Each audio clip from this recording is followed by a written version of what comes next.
How to sign into Apple ID without a verification code.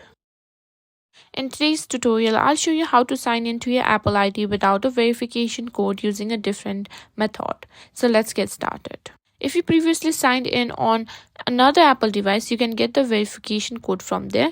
Open Settings on your trusted iPhone, tap on Apple ID and go to Password and Security or Sign in and Security. Now here you can find an option that says Get Verification Code if you have two accounts linked to each other, and just enter it on your new device. This is the easiest way to bypass the verification screen. Now if you can't access the trusted device, you can get the code via SMS or phone call. Just on the verification code, just tap didn't get a verification code and choose text message or phone call.